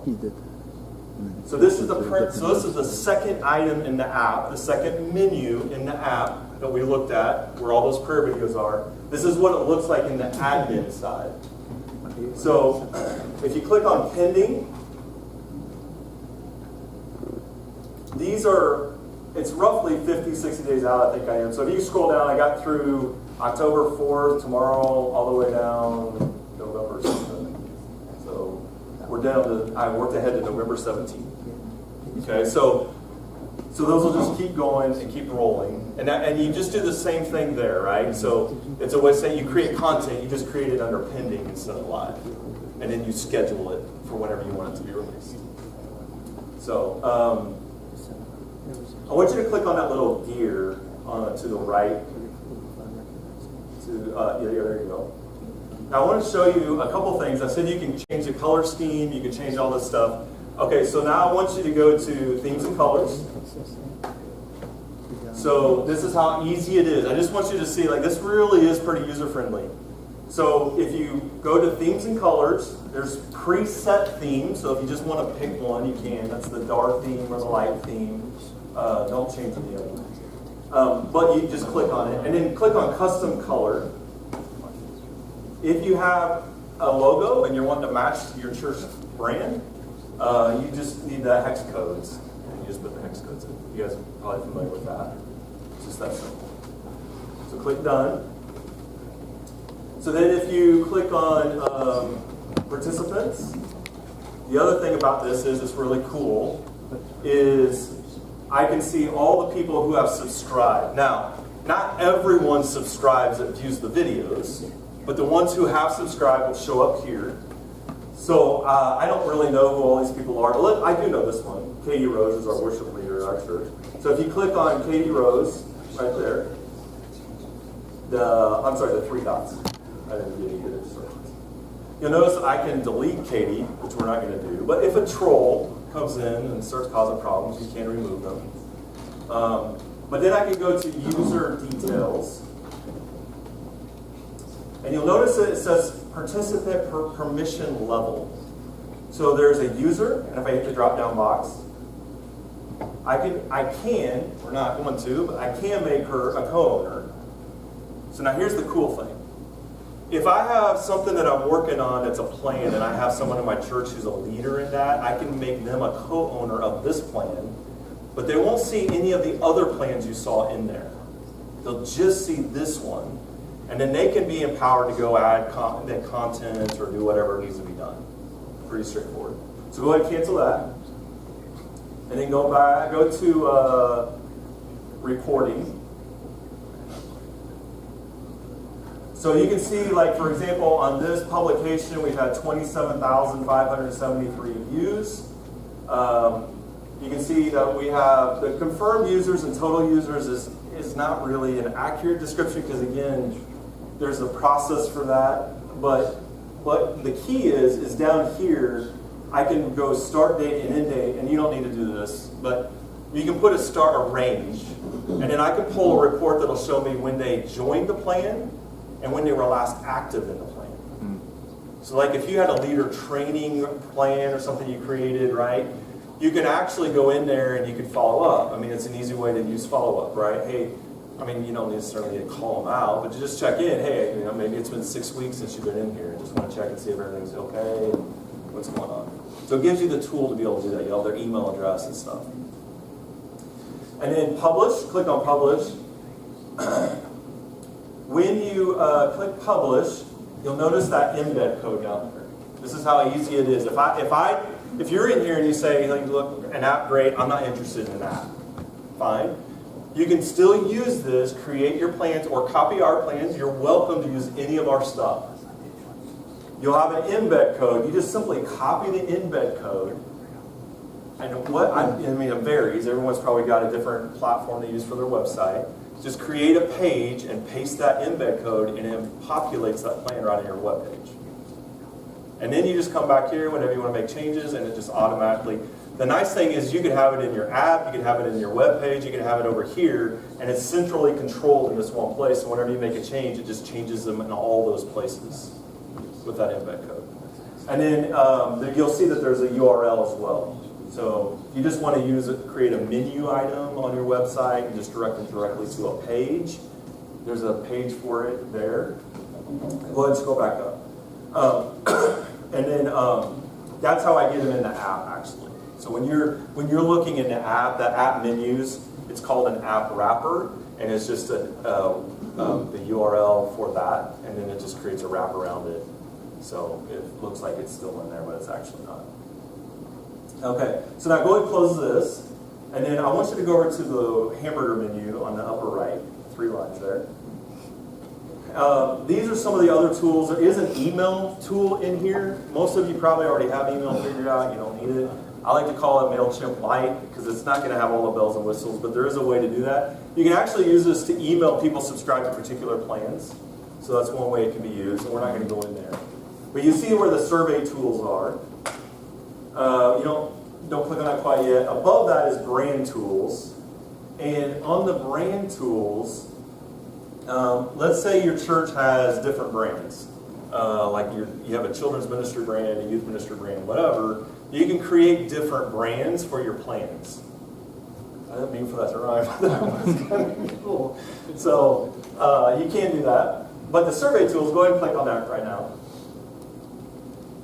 So go over and click on select brand. You're not going to see all this.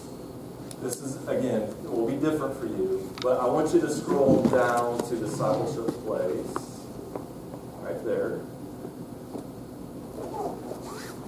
Okay. Now, these are all the surveys I've created. Scroll down. Again, you won't see all these. Scroll down quite a ways. And we're looking for prayer wall. Right there, prayer wall. Click on that.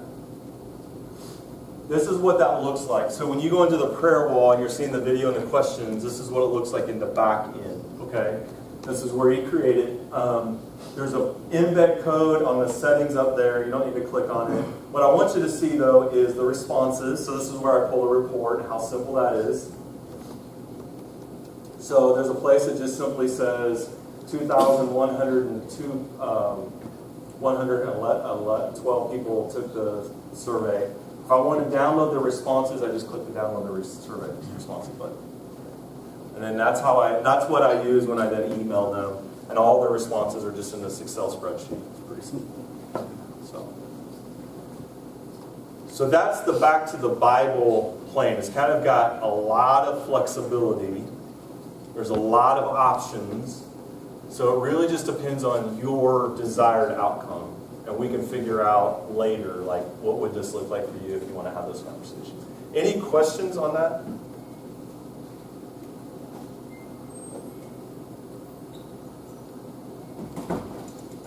Okay. All good? Do you mind going to the far tab? We'll be wrapping up here, so just so you know. First tab, I should say. I do want you just to see, there's a couple other things. This is our website. Most everything we have, well, everything we have, really, actually, is accessible under the study menu. So if you click the study menu, you'll see a lot of that stuff there. We have a children's ministry course for children's ministry workers. So if you want them to have training, same thing for youth ministry, 20 lessons. Those are both audio and PDF form. So those are available. We have a small group video series on small groups and leading small groups. We do webinars all the time. All our archived webinars are in here, and it's searchable. So if you want, we've done everything from the addiction, sexual problematic behavior stuff to discipleship, other related type stuff, parenting, different things. And our mental health stuff is there. We have one course that we just released with Dr. Jerry Storrs. He has a book with it, but a resource for church boards, for training for church boards and leadership that's available.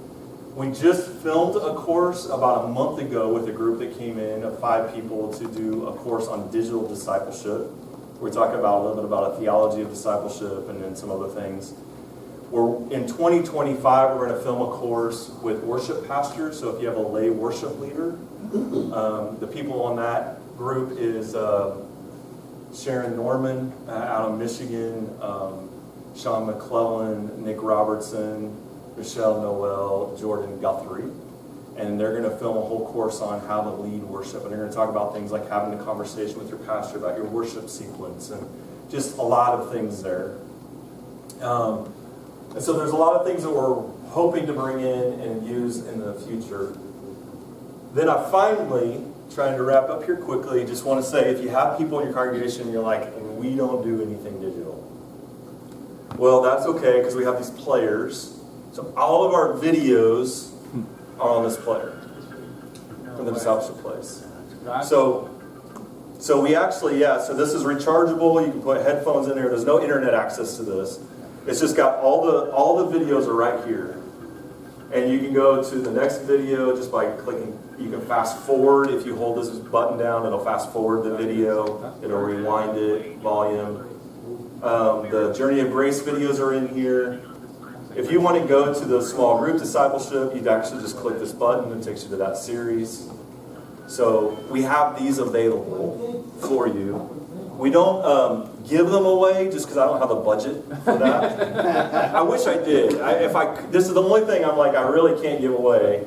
But I will give it to you at our cost. And we're not trying to make money on it. But it is about, we bought 100 of them. So it's $35 per player and shipping. And that's really just our cost. You get a headphone, charger, and all that. Is that available on your website? No, I don't. So I'm working on a video. I'm having our comm team create a promo video and some stuff that we'll put up there eventually.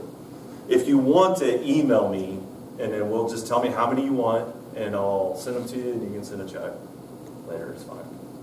I have a guy that bought 20 of them. He's going to try to take them into prisons.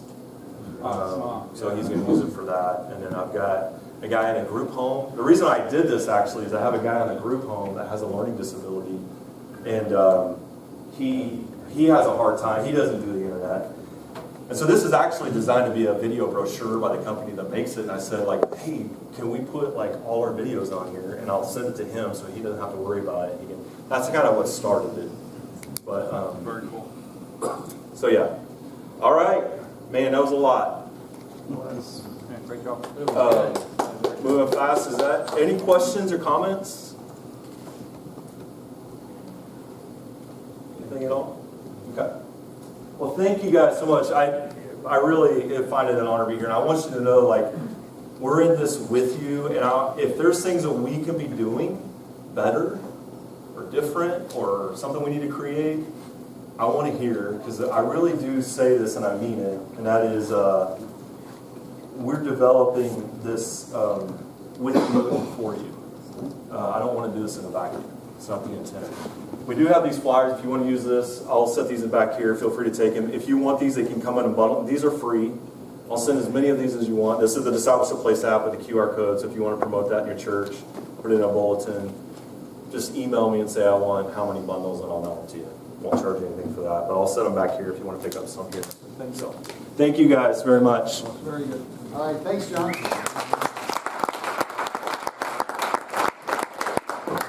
So I want to say this for a minute before we take off. So part of the reason why I wanted John to come is the first time I heard John was at PalCon up at ENC just this past summer, and I knew nothing about what John was doing or about what headquarters was doing to resource us. I mean, I knew none of that. So when I sat there and I heard all of this, I came back and immediately talked to Cody, our comms director, and said, Cody, you got to check this out. Of course, Cody knew nothing about it. So he ended up on a Zoom call with John and had a good time of instruction to understand the platform and all the things that are available. And so one of the things that resonated with me is I didn't know any of this. I don't know how many of our pastors don't know this is available. And so, and it's free. And like you heard John say during his presentation, he'll help you with an app if you don't have an app. He'll help you with, there's ways to use this platform that you can customize to your own church. I mean, I was overwhelmed when I was sitting there because we had just spent, I don't know how much money, trying to do what John had already done. You know what I mean? And so we were like, wow, this is like, and so I thought, what an incredible resource for all of us to investigate and look into and use, in powerful ways. And I've watched several of the videos on Discipleship Place, and they're high quality. And so, I would encourage you to, and this is what I would do, right? In the first year of PCDC, this is what I learned 30 years ago, right? And I think it has changed my ministry. And I don't know, for those of you who were there, Dell was there because he's part of the deep state, but one of the things I learned is we did spiritual gifting, then we did conflict management styles, then we did, and as we were doing all these things, like, okay, that's helpful, I'm learning about myself. But then the big, to me, surprise at the end was, now you know who you are, now you know who you need to add to your team. And like a light bulb went on for me. Oh, wait a minute. I mean, right, I'm pastoring in Northfield, right? And, I don't know, I think the church was running 40 when we went there. But yet I had people, even among the 40 or 50 people, that had skill sets and understandings that I didn't have. And the idea that, wait a minute, there's somebody here who can do this. Or there's somebody here that has a skill set in this. Like, I didn't have to do it all. And this light bulb came in and said, here's what you're good at. And then here's the 99% that you're not good at. But there's other people in your church that are good at it. Yeah, that's good. And man, all of a sudden this light bulb came on and said, oh my goodness. So like today, translating that, I would say, you know what? John's good at this. But there's also people sitting in your congregation that you can help get connected with John, that can help these things happen. And you know what? They might not teach a Sunday school class, or they might be a horrible singer, or they might not be able to chord on the keyboard, right? The normal things we're used to looking for. But they can do this. And it would be powerful and impactful in doing this. And so that's really what kind of drove me in this was this idea of, what an incredible resource, and you've got people, everybody has people today in their congregations that are techie, that are naturally oriented to these things, and they love it. So if you can mine that in your congregation, what a great thing that would be. So, like I sat in the comms, as John came in, I was talking to our comms team. I was there about 90 seconds, and I said, well, you guys are already over my head. I'm out. And I just left the meeting because I'm like, I don't even know what they're talking about. Oh, this platform does this, and this platform does that, and this platform. I'm like, yeah, well, okay. Thanks, Cody, Jen, Dora, have fun with John. I'm leaving. So, and that's okay, right? There's nothing wrong with that. We do not have to be the one who accomplishes all these things, right? But we can be the visionary, and we can be the motivator, right? So then that just helps us. But I appreciate John coming. Here's another thing. I preach a little mini sermon here. John gave me a fresh appreciation. It's gonna sound like I didn't have appreciation beforehand, so I'm gonna like buffer that for headquarters. Do you know what I'm saying? That these things are happening on behalf of our ministries. So I felt refreshed and so forth, and so I want to say one other thing. You know, John did his opening where he talked about, you know, shame and how it impacts us all, and how, you know, how Christ helps us to live differently. Here's what I want to say. I have last week I was in Michigan. Tim, who was here last year, his wife got his lung transplant. Tim was my college roommate, so we went up to check on them, and I have a new grandbaby in Ohio, so we also did that. But anyhow, and then we went to the Ohio State, Michigan State football game. Tim and I did, but that's beside the point. But it's important that you know that. But Tim said to me, I said this. I said, he said, who's coming to PCDC this month? I said, John Comstock. And he goes, oh yeah, John spoke at my church. He goes, he did a great job. I said, no, this is an IT guy. This is a tech guy from headquarters. You must have a different. No, yeah, it's the same. It's John Comstock. He came in, he preached about shame and kind of his journey. And yeah, it was powerful. And I said, no, it's a different John Comstock. This guy's like a techie guy. He's a computer guy. Tech guys don't have feelings and emotions. And he's like, no, I'm telling you, it's the same guy. And so when John came in, I said, do you know Tim? And he goes, and then he's like, oh yeah, Perry, Michigan. Yeah, well, I guess that is the same guy. So I say that also to say, my time with John yesterday, when he was talking through the shame theology, right? And he shared some things yesterday that were powerful that he didn't have time to share today. It would even be worth you checking John out for things like this. So a lot of good stuff there. Thanks, John. And so all right. All hearts and minds clear. Everybody good? Talking about a 1970s church statement.